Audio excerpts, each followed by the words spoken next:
वो देखो, भगवान हनुमान जी आ रहे हैं।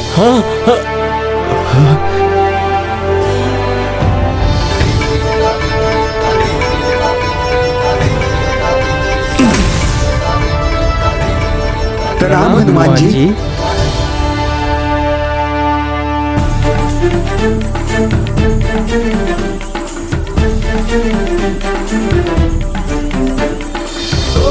आपके मूल स्थान गंधमादन पर्वत पर आपका स्वागत है महाबली हनुमान जी।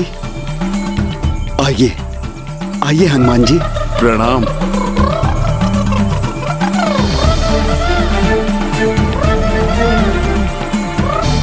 हनुमान जी, अपना ये स्थान ग्रहण कीजिए।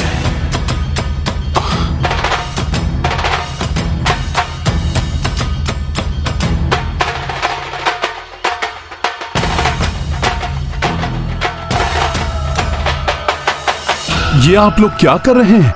मुझे यहाँ स्थान देकर आप सभी नीचे क्यों बैठ रहे हैं? हनुमान जी, अब यही उचित है।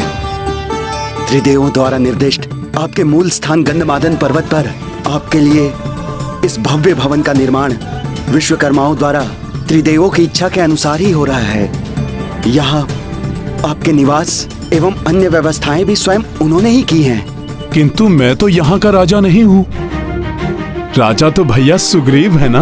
मैं राजा प्रजा के लिए हूँ हनुमान जी, भगवान के लिए नहीं। अब आप हमारे लिए भगवान रूप धारण कर चुके हैं, इसलिए हम सब आपकी सेवा करके मोक्ष पाने के इच्छुक हैं।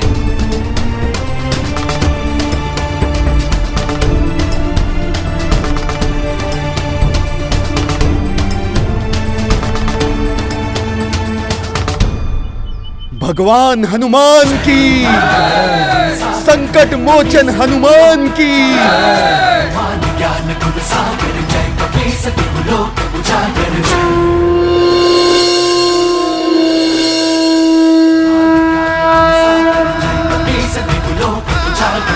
संकट मोचन महाबली हनुमान की, संकट मोचन महाबली हनुमान की, संकट मोचन महाबली हनुमान की। प्रभु श्री राम का मंदिर। राम नाम की महिमा को भी स्थापित रखना है तुमने। भक्त बनकर तुमने मेरी बहुत सेवा की है हनुमान। अब जगत की सेवा के लिए भक्त से भगवान बनना है तुम्हें। अवश्य प्रभु, अपना प्रत्येक कर्तव्य निभाऊंगा। मैं आपके आदेश का सदैव पालन करूंगा। संकट मोचन महाबली हनुमान की, संकट मोचन महाबली हनुमान की। शांत शांत हो जाइए आप लोग। मेरी इच्छा है कि संसार में सर्वत्र मात्र और मात्र प्रभु श्री राम के नाम की ही जय जयकार हो। जो भी भक्त निष्ठा और भक्ति से निरंतर प्रभु का नाम लेगा और पाप कर्मों का त्याग करेगा, मैं सदा उसका सहायक बन उसके साथ बना रहूंगा, उसकी रक्षा करूंगा। और संपूर्ण संसार में राम नाम की महिमा स्थापित रहे, इसके लिए यह अति आवश्यक है हम संसार के कोने कोने पर अपनी दृष्टि बनाए रखें। आप में से कोई भी 8 राम नाम के दूत बनकर संसार के 8 कोनों में स्थित हो जाएं और मुझे वहां का समाचार देते रहें, ताकि अधर्म के उत्पन्न होते ही मैं उसका नाश कर सकूं और आगामी युग के प्रारंभ के पूर्व संसार से राक्षसों और राक्षसी प्रवृत्ति को समूल मिटा सकूं, ताकि प्रभु श्री राम द्वारा स्थापित श्रेष्ठ मर्यादा को कोई भी राक्षस ठेस ना पहुंचा सके। जैसी आज्ञा हनुमान जी। ये गाथा महाबली हनुमत की, रुचिकर लीला राम भगत की। जय जय जय रघुनंदन राम, जय जय जय महाबली हनुमान। पवन तनय अब हूँ भगवाना, स्थापित भिन्न भिन्न स्थाना। 8 वानर सबहु देवा, सब जग की ये कपि प्राण प्रतिष्ठा। संकट मह सब राक्षस आए, कपि महिमा शठ सबहु मिटाए। हनुमत श्रेष्ठी रक्षा प्रदाई, देव देखी सोई हर साई।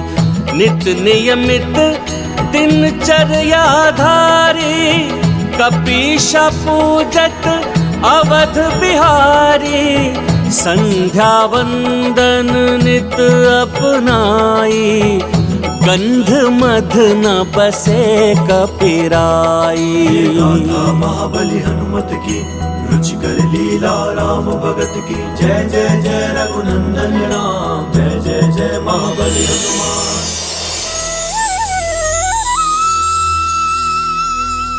अब जब द्वापर युग का प्रारंभ हो गया है, प्रभु श्री हरि के आगामी अवतार की सहायता के लिए हनुमान की पुनः आवश्यकता होगी। अब द्वापर युग के आरंभ के साथ ही हनुमान के लिए पुनः प्रसन्नता का अवसर आने वाला है।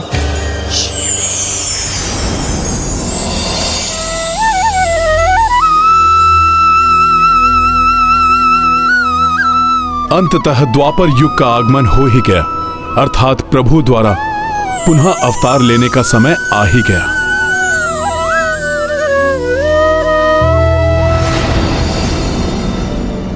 ये मुझे विचित्र सा आभास क्यों हो रहा है? जैसे कुछ विशेष होने को है, जैसे कि मुझे कुछ विशेष करना है।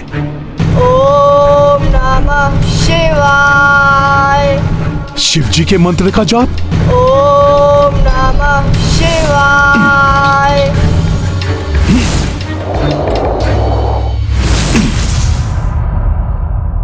इन मधुर मंत्रों की ध्वनि में ऐसा कौन सा आकर्षण है जो मैं इसकी ओर खींचा चला आया? किंतु अब ये मंत्र जाप अकस्मात ही क्यों रुक गया? मुझे आगे जाकर कारण के बारे में ज्ञात करना होगा। किंतु अब तो द्वापर युग आ गया है और सब मुझे भगवान मानने लगे हैं। अब मुझे जन साधारण की दृष्टि से बचकर ही रहना होगा। इसलिए मुझे अब जो भी करना होगा वो वेश बदल कर करना ही उचित होगा।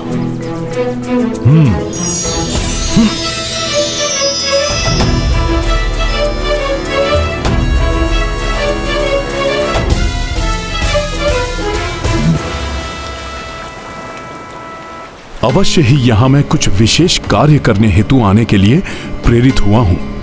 अब प्रभु ही मेरा मार्गदर्शन करेंगे कि वो विशेष कार्य है क्या।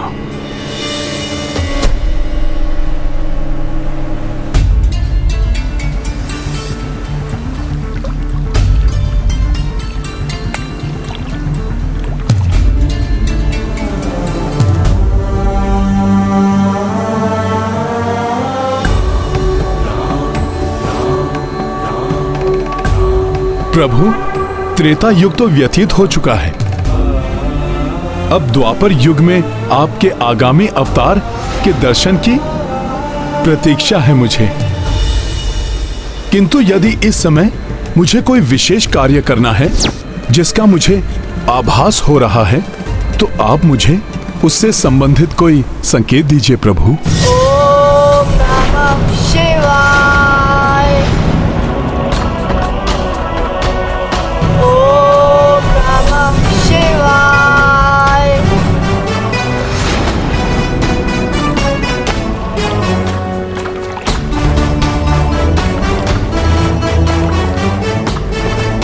ये नन्हा बालक प्रतीत होता है कि बड़ा ही शिव भक्त है ये बालक।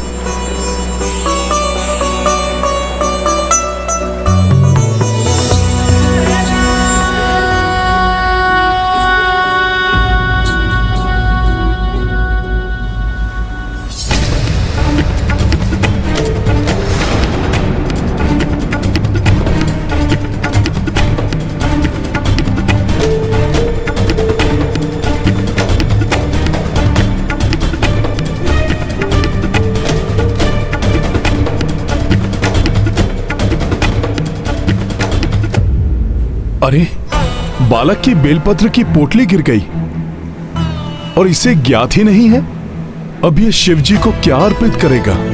इतनी अल्प आयु में भगवान शिव की भक्ति में ऐसी तल्लीनता, ये कोई साधारण बालक नहीं हो सकता। समय मनुष्य को आकाश से धरा पर ला देता है विप्रवर। भाग्य ने इस बालक के साथ विचित्र क्रीड़ा की है। भाग्य ने क्रीड़ा की है? ब्राह्मण देव, आप जानते हैं इस बालक के विषय में?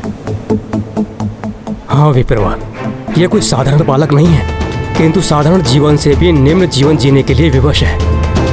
मात्र एक श्राप के कारण जो एक पिता ने अपने पुत्र को दिया था। पिता ने पुत्र को श्राप दिया? ब्राह्मण देव, ऐसा क्या हुआ था इस बालक के साथ? विप्रवर, ये महाराज ययाति के बड़े पुत्र यदु के कुल में जन्मा हुआ बालक है। राजा ययाति का प्रेम दैत्यराज कुमारी शर्मिष्ठा से था, किंतु परिस्थितिवश उन्हें विवश होकर विवाह करना पड़ा शर्मिष्ठा की सखी दैत्य गुरु शुक्राचार्य की पुत्री देवयानी से। ब्राह्मण देव, परंतु महाराज ययाति को ऐसा क्यों करना पड़ा? एक समय देवयानी वन में भ्रमण करती हुई असावधानीवश एक बिना मुंडेर के कुएं में गिर गई। बचाओ, कोई है? संयोग से वहीं से राजा ययाति निकल रहे थे। उन्होंने उसकी सहायता हेतु अपना हाथ उसकी ओर बढ़ाया। लो, मेरा हाथ पकड़ लो। संकोच मत करो देवयानी, मेरा हाथ पकड़ लो। लो, पकड़ लो मेरा हाथ। जिसे देवयानी ने संकोच करते हुए उसे पकड़ तो लिया, किंतु कुएं से बाहर आकर कहने लगी, महाराज ययाति, अब से आप मेरे पति हुए।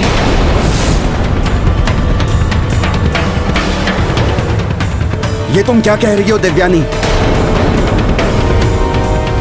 यही सत्य है महाराज। मैंने प्रण लिया था, जो भी प्रथम पुरुष मुझे स्पर्श करेगा वही मेरा पति होगा।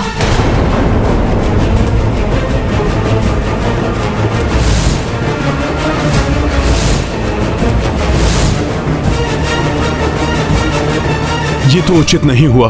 फिर क्या हुआ ब्राह्मण देव? मैंने प्रण लिया था, जो भी प्रथम पुरुष मुझे स्पर्श करेगा वही मेरा पति होगा। ये तो उचित नहीं हुआ। फिर क्या हुआ ब्राह्मण देव? होना क्या था, शुक्राचार्य के बह से विवश होकर राजा ययाति को देवयानी के साथ विवाह करना पड़ा, किंतु मन ही मन वो शर्मिष्ठा से ही प्रेम करते थे, जिसकी भनक देवयानी को लग गई। तो वो ईर्ष्या की अग्नि में जलती हुई अपने पिता शुक्राचार्य के प्रभाव से अपनी ही सखी को दासी बना लिया और विवाह के पश्चात उसे ययाति के राजभवन में ले आई। शर्मिष्ठा अपना दासी धर्म निभा रही थी। राजा ययाति शर्मिष्ठा की दशा के लिए स्वयं को दोषी मानने लगे थे। अंततः शर्मिष्ठा की विवशता ने ययाति के प्रेम को और प्रगाढ़ बना दिया और उन्होंने देवयानी को बताए बिना गंधर्व विवाह कर लिया। किंतु महाराज ययाति को शर्मिष्ठा से गंधर्व विवाह क्यों करना पड़ा? देवयानी के पिता शुक्राचार्य के भय से, किंतु आगे वही हुआ जिसका भय था। जब देवयानी को उन दोनों के विवाह के बारे में ज्ञात हुआ तो क्रोधित होकर उसने अपने पिता से ययाति और शर्मिष्ठा के बारे में सब बता दिया। फिर शुक्राचार्य कुपित हो उठे और तत्काल ही वहां राजा ययाति को श्राप देने पहुंच गए। ययाति,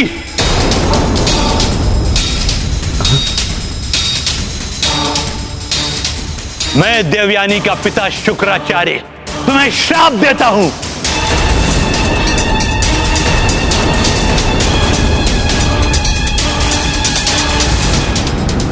जिस यौवन के मद में चूर होकर एक पत्नी होते हुए भी तुमने दूसरा विवाह किया है, वो यौवन तुम्हारा समाप्त हो जाएगा।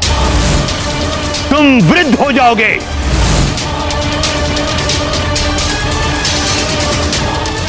जिस काम भाव से वशीभूत होकर तुमने ये जो कुकृत्य किया है, वो कामाग्नि प्रचंड रूप धारण कर लेगी।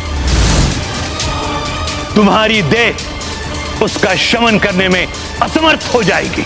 नहीं नहीं दैत्य गुरु, नहीं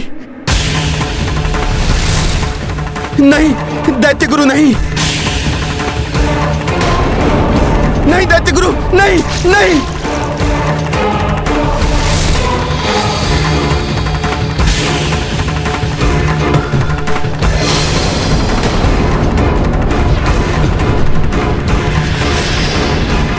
ये आपने क्या कर दिया दैत्य गुरु?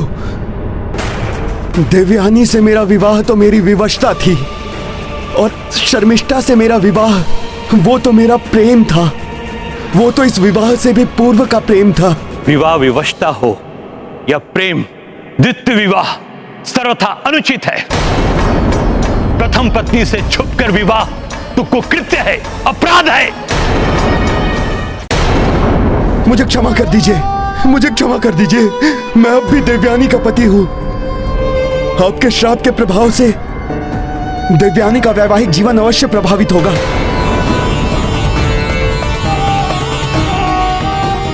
क्षमा करे दैत्य गुरु, मुझे क्षमा करे। श्राप हो या वरदान, उसे कभी वापस नहीं लिया जा सकता, किंतु तुमने क्षमा प्रार्थना किया है, इसलिए मैं तुम्हारे श्राप को सीमित कर देता हूं। यदि तुम्हारे पुत्रों में से कोई एक अपना यौवन तुम्हें देकर तुम्हारा वृद्धावस्था ले ले, तो तुम फिर से युवा हो, और जब तक चाहो युवा बने रहोगे। ब्राह्मण देव जी, राजा हो या फिर प्रजा, द्वितीय विवाह तो अनुचित ही है। फिर क्या हुआ ब्राह्मण देव? क्या महाराज ययाति के किसी पुत्र ने अपने पिता को अपना यौवन प्रदान किया? यौवन जीवन का सबसे सुंदर और महत्वपूर्ण काल है विप्रवर, जो जीवन में मात्र एक बार ही आता है। राजा ययाति के 5 पुत्र थे। देवयानी से यदु और तुर्वशु, शर्मिष्ठा से द्रुयु, अनु एवं पुरु। उन्होंने अपने 5 पुत्रों को बुलाया। बड़े पुत्र यदु पर उन्हें पूर्ण विश्वास था, क्योंकि वो बहुत ही धार्मिक और पितृभक्त था। श्रेष्ठ धर्म का पालन करने वाले पुत्र यदु, अपने पिता की इच्छा पूर्ण करो। अपना यौवन मुझे देकर मेरी वृद्धावस्था को धारण करो, मात्र तब तक के लिए जब तक मैं अपनी आयु के अनुसार वृद्धावस्था को प्राप्त न कर लूं।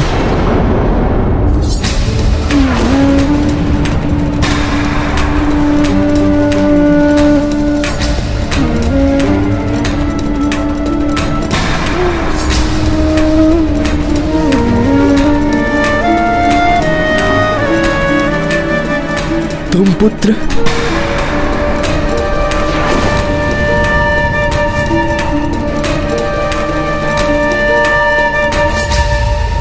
पुत्र। पिताश्री, देह तो नश्वर है, यौवन अस्थिर है, फिर मैं इससे मोह क्यों करूं? मेरा ये जीवन आपका ही दिया गया है। यदि मेरा ये यौवन किसी प्रकार आपके काम आ सके, तो मैं स्वयं को भाग्यशाली समझूं।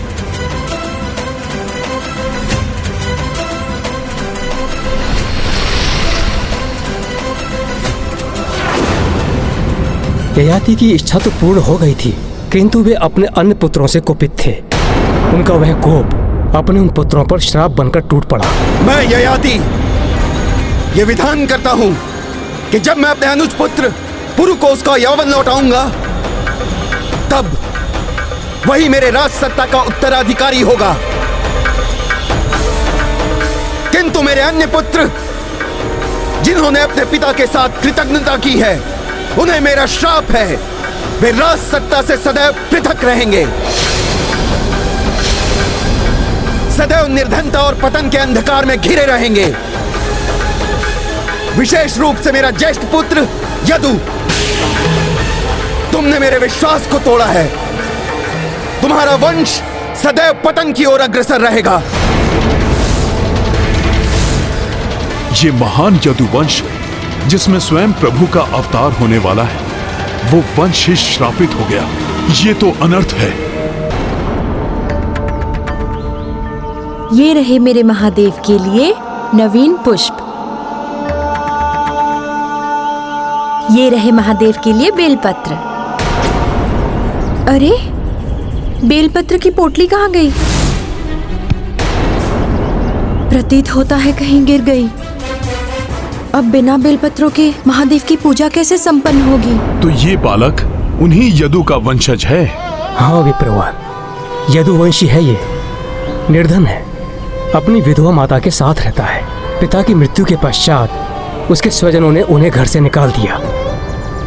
तब से यहीं इस वन में ये कुटिया बनाकर रहते हैं। ये तो बड़ा ही अन्याय हुआ है इनके साथ। हाँ विप्रवर, और विडंबना देखिए, इस बालक की माता का मानना है कि भक्ति से उदर पोषण नहीं होता, जबकि पुत्र का मानना है कि भक्ति से उदर ही नहीं आत्मा भी तृप्त रहती है।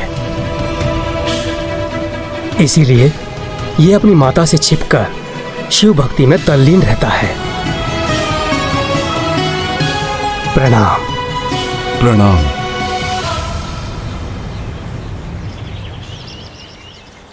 यदि इस बालक की भक्ति में इतनी निष्ठा है तो मुझे ये बेलपत्र उसे देने जाना ही होगा, अन्यथा उस नन्हे भक्त को पुनः बेलपत्र लाने के लिए श्रम करना होगा।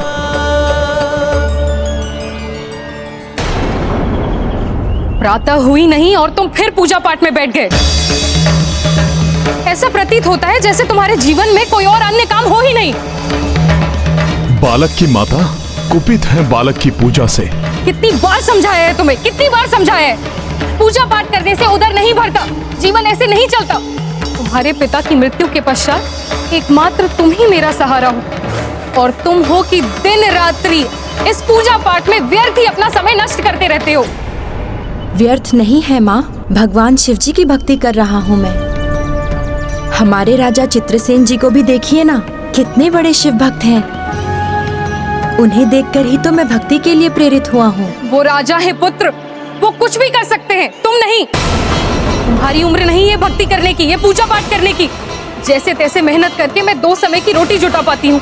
बंद करो ये पूजा पाठ और चलकर मेरा काम में हाथ बटाओ। माँ, शिव जी पर विश्वास रखिए, उनकी महिमा अपरंपार है, वही सारे कष्ट हरेंगे।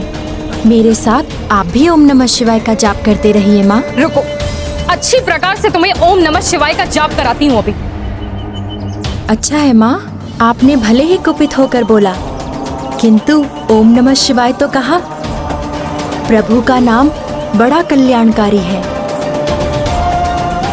किसी भी दशा में बोलो, मेरे भोलेनाथ प्रसन्न हो जाते हैं। ओम नमः शिवाय बोल बोल कर मुझे सता रहे हो ना तुम। पाप लगेगा तुम्हें। नहीं माँ, पुण्य मिलेगा। आपने बार बार ओम नमः शिवाय बोला है, अब तो वे अवश्य किसी न किसी रूप में हमारे कष्ट हरने आएंगे। अद्भुत निष्ठा है इस बालक की प्रभु महादेव के प्रति। ओम नमः शिवाय बोलने से उदर की भूख शांत नहीं होती। बंद करो ये पूजा पाठ। रुक,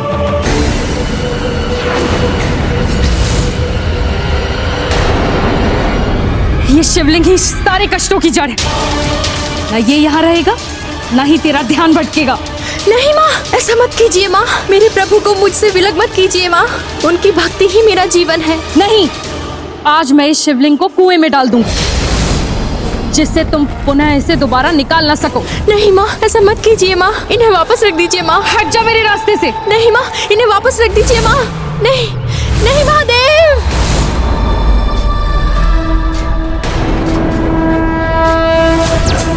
ज्ञान गुण सागर जय कपी सती गुलोक उजागर जय तुम्हारा सागर जय कपी सती गुलोक उजागर राम पुत्र पवन सुत नामा वीर विक्रम बजरंगी सुमति निवार सुमति के संग तुम्हारा ज्ञान गुण सागर जय कपी सती गुलोक उजागर। भगवान शिव जी, आप, मुझे विश्वास था कि मेरे महादेव किसी न किसी रूप में अवश्य आएंगे। अपने इस नन्हे भक्त की भक्ति को नहीं मिटने देंगे, है ना प्रभु? नहीं पुत्र, मैं भगवान शिव नहीं हूँ।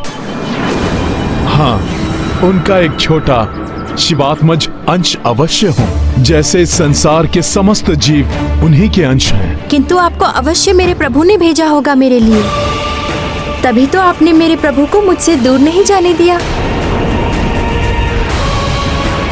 माता, जिन महादेव की पूजा से मनुष्य इस संसार के बंधन रूपी कुएं से बाहर निकल आते हैं, आप उन्हें ही कुएं में डालने जा रही थी। ये ज्ञान की बातें रहने दीजिए साधु महाराज। इतनी कठिनाई से 2 समय की रोटी जुटा पाते, और ये मेरा इकलौता पुत्र है। अगर ये पूजा पाठ में लगा रहेगा तो फिर घर के कामों में हाथ कौन बटाएगा? घर कैसे चलेगा? जीवन ऐसे नहीं चलता महाराज। और फिर ये भी कोई उम्र है क्या भक्ति करने की? क्रीड़ा के समान हो गई है भक्ति इसके लिए, जो अब मैं नहीं चलने दूंगी। इसीलिए अब इस शिवलिंग को मेरे प्रांगण से हटना ही होगा। माता, ये संसार तो स्वयं महादेव का है और महादेव तो समस्त संसार के हैं। फिर कैसे आप इस स्थान को अपना प्रांगण मान रही हैं? और माता, भक्ति का आयु से कोई भी नाता नहीं होता। यदि ऐसा होता तो भक्त प्रहलाद और भक्त ध्रुव को बाल्यावस्था में ही भगवान के दर्शन नहीं हुए होते। ये शास्त्रों का ज्ञान बड़े राजा महाराजाओं से जुड़ा हुआ है साधु महाराज। हम निर्धनों के साथ ऐसा नहीं होता। ये शिक्षा प्राप्त करेगा, कुछ काम करेगा, तभी तो हमारा जीवन चलेगा। माता, आप सत्य कह रही हैं। इसकी आयु अभी शिक्षा प्राप्त करने की ही है, किंतु भक्ति के माध्यम से तो अतुलनीय ज्ञान के भंडार की प्राप्ति हो जाती है माता। किंतु शिक्षा भी तो मात्र धनाढ्यों के ही लिए है साधु महाराज। हम जैसे निर्धनों की संतान को कौन शिक्षा देगा? मैं दूंगा इसे शिक्षा। आपके पुत्र की भक्ति पर मुझे विश्वास है। मैं इसका गुरुदेव बनकर इसका मार्गदर्शन करूंगा। माता, आप मेरा विश्वास कीजिए। इसकी भक्ति सफल होते ही आपके समस्त कष्ट दूर हो जाएंगे। माता, पिता ही अपने पुत्र को उचित मार्ग पर चलने का निर्देश देते हैं, किंतु भाग्य से आपके पुत्र ने स्वतः ही सर्वोचित भक्ति के मार्ग को चुना है। माता, आप इसे एक अवसर तो दीजिए। हाँ माँ, देखिए ना, ये भक्ति का ही तो चमत्कार है जो बिना श्रम के मुझे गुरुदेव की प्राप्ति हो रही है। ये बड़े ही ज्ञानी एवं तेजस्वी ऋषि प्रतीत होते हैं। मुझे इनका शिष्य बनने की अनुमति दीजिए माँ। उचित है। अगर इन ऋषिवर को इतना भरोसा है तो मैं और प्रतीक्षा कर लूंगी। देखती हूँ कब भगवान शिव मेरे पुत्र की भक्ति से प्रसन्न होकर हमारे कष्टों को दूर करते हैं।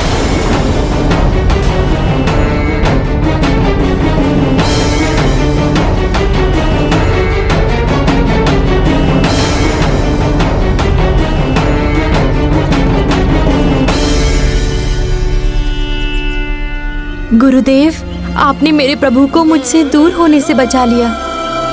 आप मेरे लिए भगवान बनकर आए हैं। मुझे आप अपनी शरण में ले लीजिए गुरुदेव। पुत्र, क्या नाम है तुम्हारा? ऋषिवर, मेरा कोई नाम नहीं है। जिसे जो मन में आता है मुझे उसी नाम से बुलाने लगता है। अब कदाचित आपके सानिध्य से मेरा जीवन परिवर्तित होने वाला है, अतः आप ही मुझे कोई नाम प्रदान कर दीजिए। तुम्हारे श्रीमुख पर शंकर जी की भक्ति का तेज झलकता है, इसीलिए तुम्हारे लिए मेरे मन में एक ही नाम आ रहा है, श्रीकर। श्रीकर? गुरुदेव, अपने इस तुच्छ शिष्य श्रीकर के हृदय से अज्ञान रूपी अंधकार को मिटाकर भक्ति एवं ज्ञान के तेज से आलोकित कर दीजिए। श्रीकर, भगवान की भक्ति में समर्पण का भाव होना आवश्यक है। स्वयं को भुलाकर अपने इष्ट को पूर्णतया समर्पित होना पड़ता है। अतः सब कुछ भुलाकर पूर्ण श्रद्धा से भगवान शिव जी का पूजन आरंभ करो। अब तुम एकाग्रचित होकर भगवान शिव में ध्यान लगाओ तथा शिव मंत्र का जाप करते हुए पूजन आरंभ करो।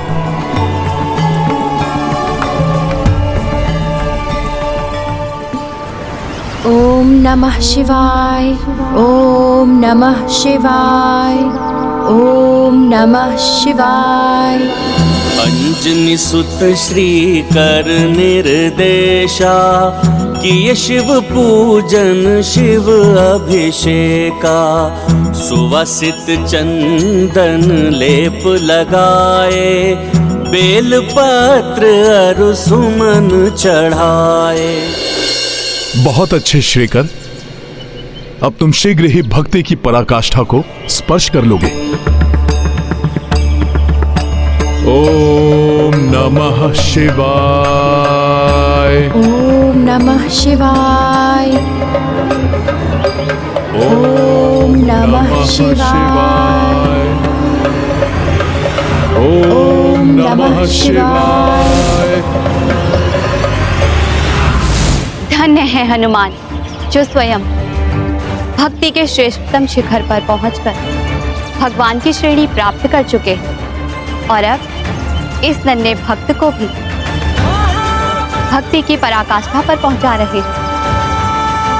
देवी, जिसे सच्चा गुरु मिल जाए उस शिष्य का उद्धार हो ही जाता है, और फिर जिस पर हनुमान की कृपा हो जाए उसका तो बेड़ा पार होना निश्चित ही है। बालक शिव जपे दिन बिसराई, सो किंतु माता नहीं भाई। हनुमत जिस पे कृपा लावे, सो भव सागर से तर जावे। हे विधाता, इस अभागी माँ के भाग्य में इतने दुख क्यों लिख दिए हैं आपने? पति ने साथ छोड़ दिया, एक पुत्र मिला वो भी किसी योग्य नहीं, दिन रात मात्र भक्ति में ही डूबा रहता है। हे प्रभु, इस दुखियारी की और कितनी परीक्षा लेंगे आप? हे प्रभु, इस दुखियारी की और कितनी परीक्षा लेंगे आप?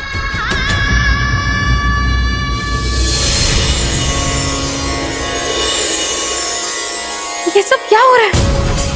स्वर्ण जड़ित पात्र और धन धान्य के भंडार कैसे हो रहे हैं? ओम नमः शिवाय। ओम नमः शिवाय।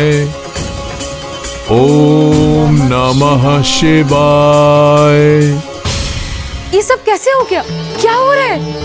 ये मेरे पुत्र की भक्ति का चमत्कार है या फिर मेरे मन की कल्पना? कहीं मैं बावली तो नहीं हो गई? मेरी टूटी फूटी कुटिया भी स्वर्ण भवन बन गई। नमः शिवाय। ये मेरे पुत्र की भक्ति का चमत्कार ही है। नमः शिवाय। नमः शिवाय। इतनी तेज प्रकाश, कुछ दिखाई नहीं दे रहा।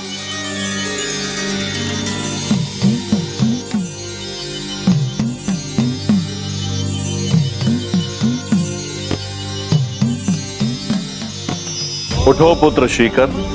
शिवाय। ओम नमः शिवाय। प्रणाम भोले बाबा। प्रभु, सुना था आपके दर्शन के लिए वर्षों घोर तप करना पड़ता है, किंतु आपने तो मुझे इतने शीघ्र दर्शन दे दिए। मुझे विश्वास नहीं हो रहा है अपने नेत्रों पर। पुत्र श्रीकर, जिसे सच्चे गुरु की कृपा मिल जाए ये उसी निष्ठा एवं भक्ति का फल है। तुमने अपने गुरुदेव के प्रति पूर्ण निष्ठा एवं समर्पण का भाव रखते हुए भक्ति की है। ये उसी निष्ठा एवं भक्ति का फल है। गुरुदेव, आपके निर्देश से ही मुझे मेरे भगवान के शीघ्र दर्शन हो पाए हैं। आपको कोटि कोटि नमन गुरुदेव। आप मेरे लिए गुरु ही नहीं भगवान हैं, जिन्होंने मुझे भगवान से मिलाया। पुत्र, गुरुदेव शिष्य के लिए भगवान से भी महान होते हैं, क्योंकि वही प्रभु से मिलाने के लिए मार्गदर्शन देते हैं। अब ये बताओ श्रीकर, इस श्रेष्ठ भक्ति के फल स्वरूप मैं तुम्हें क्या वरदान दूं? प्रभु, निर्धन हूँ और निर्धन का सबसे बड़ा धन उसका संतोष होता है। अतः प्रभु, मुझे धन संपत्ति की कोई लालसा नहीं है। मैं तो मात्र इतना ही चाहता हूँ कि जब तक ये जीवन है तब तक मेरे हृदय में आपके श्री चरणों की भक्ति बनी रहे, और जब मैं ये देह त्यागूं तो आपके नित्य धाम में मुझे निवास मिले। प्रभु श्रीकर, इसके लिए तुम्हें अपने गुरुदेव के चरणों की भक्ति करनी पड़ेगी पुत्र। इन्हीं की भक्ति से ही तुम्हें स्वतः ही तुम्हारा अभीष्ट प्राप्त होगा। तुम्हारे गुरुदेव भी श्रेष्ठतम भक्त हैं, हनुमान है ये, हनुमान है ये, हनुमान है। हनुमान जी, मेरे गुरुदेव।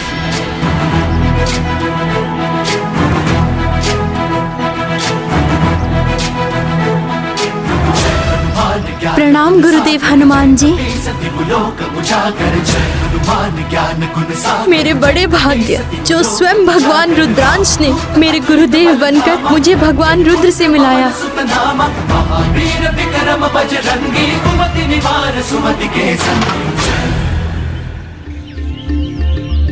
ये तुम्हारी निश्चल भक्ति का फल है पुत्र। अब तुम्हारे इच्छित वर के अनुसार मैं तुम्हें भगवान शिव के नित्य धाम में निवास का अधिकारी बनाने के लिए तुम्हारा मार्गदर्शन करूंगा। आपकी बड़ी कृपा होगी गुरुदेव। श्रीकर, एक वरदान मैं तुम्हें अभी ही प्रदान करता हूँ। तुम यदुवंशी हो। यदु और उनके वंशजों को यदु के पिता ने निर्धनता श्राप दिया था। मेरा ज्येष्ठ पुत्र यदु, तुमने मेरे विश्वास को तोड़ा है। तुम्हारा वंश सदैव पतन की ओर अग्रसर रहेगा, सदैव निर्धनता और पतन के अंधकार में घिरे रहेंगे। किंतु तुम्हारी श्रेष्ठ भक्ति ने उस श्राप का शमन कर दिया है। मेरा वरदान है तुम्हें, एक दिन तुम्हारे ही कुल में स्वयं भगवान नारायण ही अवतार लेंगे और तुम्हारे कुल का गौरव बढ़ाएंगे। हे प्रभु हनुमान, हे महादेव, आप दोनों की दया दृष्टि सदैव इस तुच्छ भक्त पर बनी रहे। इससे अधिक और कोई अभिलाषा नहीं है मेरी। आप दोनों की कृपा से मेरे कुल पर लगा हुआ श्राप मिट गया। आपको कोटि कोटि धन्यवाद प्रभु। मेरा आशीर्वाद सदैव तुम्हारे साथ है पुत्र। भविष्य में तुम्हारे कुल में भगवान विष्णु श्री कृष्ण के रूप में अवतार धारण करेंगे और अधर्म का नाश करके धर्म की स्थापना करेंगे। प्रणाम मेरे प्रभु महादेव। प्रणाम महादेव।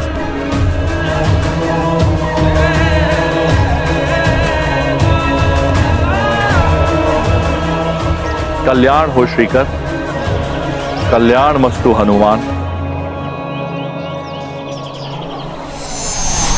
अपने चरणों की कृपा बनाए रखिए गुरुदेव। हनुमान जी, मुझे अपने पुत्र की भक्ति पर विश्वास नहीं था, किंतु आपने मेरे पुत्र के गुरुदेव बनकर इसका जीवन संवार दिया है। उद्धार कर दिया आपने मेरे पुत्र का। आपको कोटि कोटि प्रणाम। प्रणाम। कल्याण हो।